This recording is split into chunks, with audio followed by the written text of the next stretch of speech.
Konnichiwa, my friends. This is Archangel. So what's on the docket today? Oh yeah, there's been this study circulating that says an autopsy was done on the brains of deceased females, which found male cells in their brains. There was much speculation about how male DNA could end up in female brains, especially females void of offspring. But essentially, it fleshed out the moral of the story. Women retain DNA from male partners' semen. I can neither support nor deny the veracity of the claims of male microchimerism. But after a little contemplation, my gut tells me there is funny business afoot, and I have reservations as this may very well be bogus baloney propaganda or a very purposeful agenda piece. I mean, a few things smell funny. To start with, who thinks to gut open cadavers and look for male DNA in the brains of females of all places? Why not their liver or their appendix? Or why not look for chipmunk DNA or maybe avocado DNA in their eyebrows? Now, this may seem a weak suspicion, as there are many studies that look at crazy, whacked out things that many of us scratch our heads thinking, who comes up with this? Moreover, who bankrolls these crazy studies? If you want to know agenda, simply follow the money trail. So, in retrospect, after taking in the merits of the study and assessing the essence of the claims and the human reactions to it, I find agenda, because the general gist is that male DNA infests women and may essentially cause them harm. And the overwhelming inference is that we have increased female promiscuity, which causes increased craziness or increased tendencies to act like males. And this is caused by all the competing male cells, which infect sweet feminine sugar and spice female tissues after a gazillion copulation sessions following drunken nights at the club. So, with this study that has such a clear takeaway moral message, and understanding the role of studies nowadays is to push agenda, you have to wonder, was it a study looking to demonize males and sexual congress with males by the feminist lesbian agenda? Possibly. Or it could have been spurred on by the traditionalist side looking to try and demonize casual sex in attempts to scare females back into traditionalism, because traditionalists infantilize females as sweet and precious, and this may be the missing link for them to explain feminism and females acting like males, because they cannot accept the possibility that females by nature are not sweet and caring like Mother Mary. Meanwhile, feminists get to utilize this study to say, see, males harm you in every way. Stop interacting with them. It's bad for your health. But, for the sake of debate, let's say this is legitimate, unbiased research. At the very least, it is very agreeable to lending itself as yet another male devaluing propaganda tool. Oh, lordy, where to start?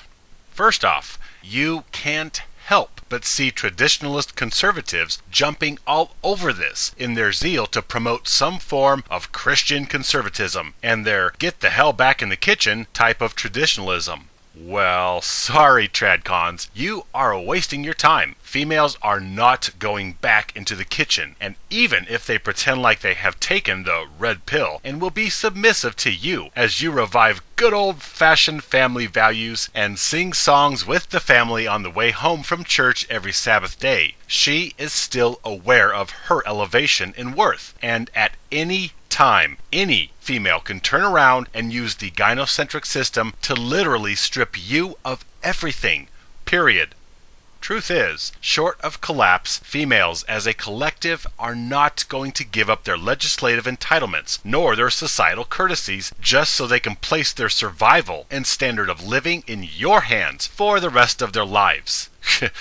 Really? Are you high? Oh, my darling, you are elevated and worshipped by all males. But how about you give up your rights and entitlements and play house with me, Amish style? Oh, yeah, that's gonna happen. And since chicks are not willingly stampeding back to conservatism, tradcons may invoke such studies as this to scare females out of casual sex and liberal ideas, and back into wearing poodle skirts and crocheting blankets as she sits patiently waiting for her man to come home from work every night.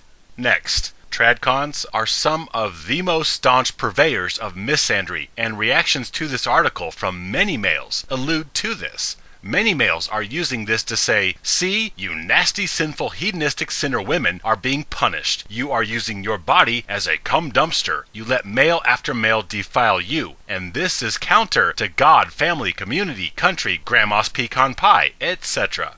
I observed tradcons having a heyday with this study, for it seems to bolster the narrative that casual sexual relations is symptomatic of feminism, and if we can keep them modest and demure, maybe feminism will die out. You see, tradcon's major nemesis is feminism, because sexuality is a huge control mechanism of conservatism, and feminism seeks to liberate females from this control. Now, I am not here to argue for or against female promiscuity or celibacy. I am pointing out the deeper loathing of males here. You see, tradcon males detest males. Other males represent competition for female validation. Plus, because tradcon males infantilize females, which leaves males to build, labor, and die building societies. Thus, there is no camaraderie or brotherhood here. Males want other males to do the dying, so that they might enjoy the spoils of industrialization and demure females dependent upon them. So, we have a system where males are disposable and compete and claw their way on top of other males, whom they can use to do the dying for civilization. Hence, because males embrace the competition alpha-beta paradigm, they do their best to abuse and disparage other males. And they are doing that here, spitting the same slander and debasement onto the male as a being. Guys are gross, their semen is gross, and it damages you precious flower petals. So, rather than semen being the miracle of life, here males promote other males as beasts, and their semen as toxic sludge that builds up in females. Sexual encounter after sexual encounter. When you promote male anatomy as gross, or male sexuality as disgusting, or males themselves as deviant wretches, this necessarily includes you. You think you can put down all other males who are not you to women, and that women will clearly buy into this and see you as the clean, beautiful, honorable exception? Meanwhile, the male next to you is bad-mouthing you as disgusting and deviant, and the guy next to him is bad-mouthing him as deviant and disgusting, and this goes on ad infinitum across conservatism. And so you end up with what we have, males slandering males. And then males wonder why females are disgusted by males. Funny, tradcon males sure don't mind spreading their toxic sludge to females. They just object to being 5th or 20th or 50th in line. Traditional conservative males want to be the first to infect a female with his sludge. This is not hard to understand. Tradcons are not intellectually advanced. They are succumbing to nature. They want to mark their territory, whether it be their home or food or females. I was the first one here. I broke this ground. So all you other males are inferior and follow in my shadow. It's ego. As I mentioned earlier, there are implications resulting from this study that imply that females are so off the tracks crazy, malicious, and narcissistic because the male cells or DNA has infected the female's brain. This right there says a couple of things. For one, it upholds male devaluation by stating that male DNA causes illness and damage. Essentially, that male cells are dysfunctional. Look what it does to males. And now look at the havoc it's wreaking on precious females who act like males. And this male cell gene chromosome dysfunctionality has been a popular feminist narrative for decades. So, for the trillionth time, male things are bad, evil, mutagenic, and damaging. Male as a general brand is bad, and it causes bad to all it trespasses. This finding that male cells invade and parasite off of female tissues invokes the oppressive, abusive propaganda that males not only abuse and repress women, males not only objectify and then rape women, now we learn that they infect and abuse women from the inside out. The tenor of many various articles reporting on this reeks of feminist spin that makes semen sound like a mutagenic rogue virus that just seeks to infect and damage precious feminine flower petal brain cells. So again, not only do males trespass females and abuse them, now we are being told that after they rape women, they leave them with a malicious gift that keeps on oppressing her throughout her lifetime. Males simply abuse females externally and internally for the rest of their lives, right? Moreover, besides being victims to wanton abuse from males, this line of thought also takes responsibility away from females. Because you see, if little princess acts out, it's not her fault. She was an unwitting, helpless victim of brutal biological invasion. It is a male's fault, or many males' fault, that she acts wonky and crazy. She has no choice. Her male parasites are making her mistreat males, whom she would otherwise be loving and caring for. Oh, except female usury of males precedes any invading mutant male cells. They discard males and disregard their feelings with or without mutagenic male cell theories. Either way, guys are to blame for everything wrong in a female's life. Though feminism and conservatism clash like oil and water on many points, they are actually of the same mind regarding the male and female collectives. You see, tradcons love to infantilize females, which relieves females of responsibility for their actions or behaviors, because they are cute and ignorant like a puppy dog. Infantilization is the telltale mark of a tradcon. They infantilize women, which removes females from responsibility for their actions. And with females removed, all we have left to blame wrongdoing on is males. Well, all other males except each individual tradcon and maybe a couple members of his family and church. But males as a collective are vile murderers and gang rapers lying in wait to stain the sweet iridescent heavenly feminine angels. And this study is one of those ploys. Guys are disgusting, their semen is gross, and it defiles the innocent, virtuous female into behaving like males. Yet, the feminist also loves to deflect responsibility away from females and onto males. Everything is men's faults. So both veins like to vent female misdeeds onto males as the culprits of negativity and debauchery. So, just as tradcons may use this study to scare women from promiscuity, feminists may also use this to scare other women away from sexual relations or relations period with men, in order to create greater ranks of militant feminists. Feminism benefiting from this article is no more far-fetched than tradcons benefiting from the inferences made by this study.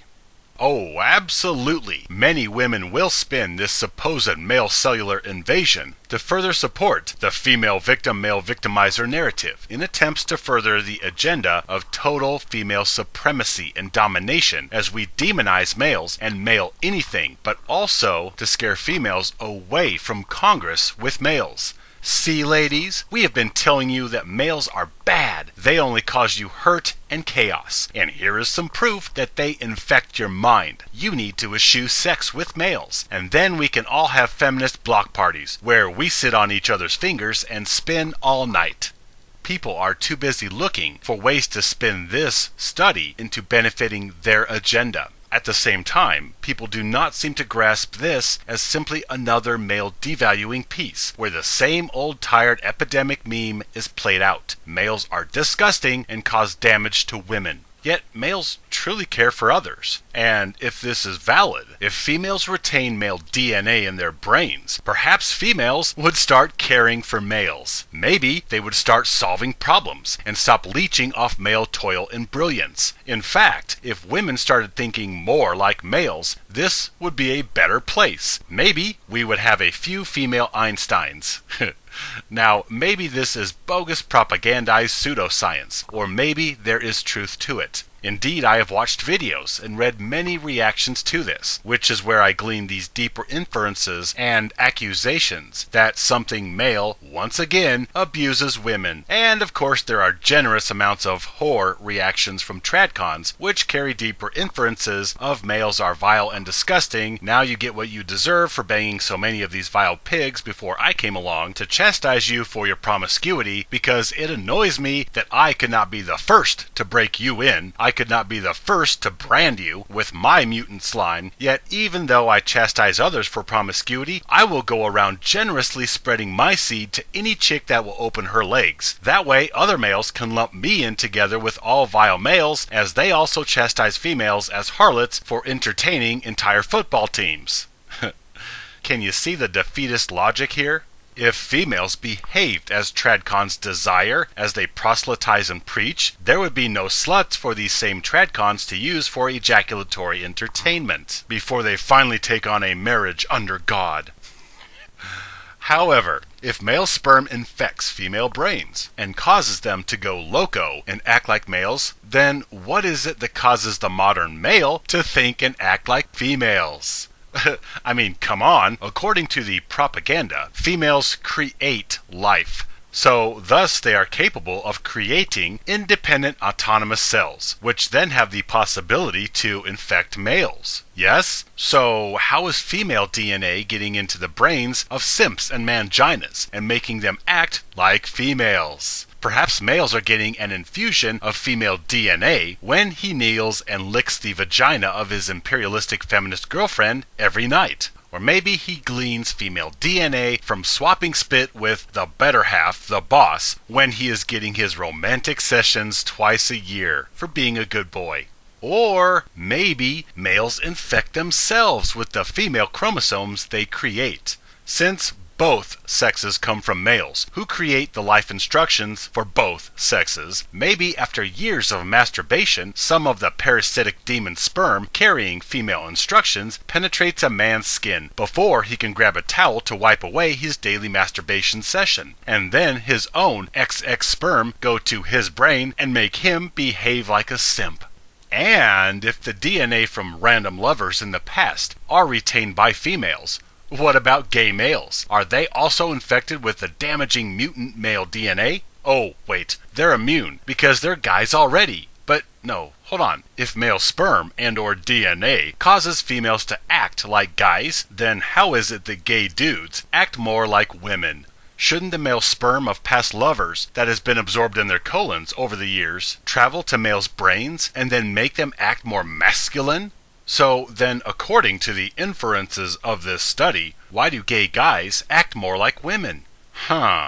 Through all the chicanery this study inspires, which slanders males, one gem slips by, nearly undetected, which supports male worth over females, and that is that males create life. Although in this instance, the life males create is said to be a parasitic mutant. Let's entertain the opposite scenario. A female spits out eggs or cells during intercourse, which enters males' urethras, which then travel to male brains time after time, partner after partner. I suspect there would be no DNA transfer because her eggs or cells are inert static vessels that must be acted upon.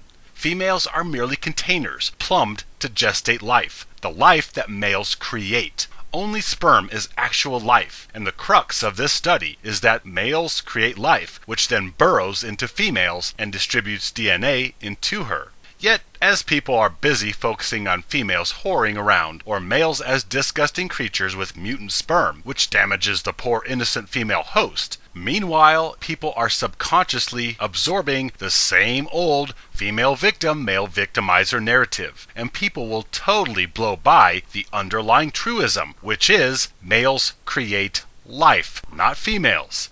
No matter how you receive this study or its implications, still the social message is clear. Ladies, males are once again damaging you. So, if you do not want the disgusting residue of abusive boyfriends and drunken one-night stands to infest you for the rest of your life, stop having sex with ejaculating males.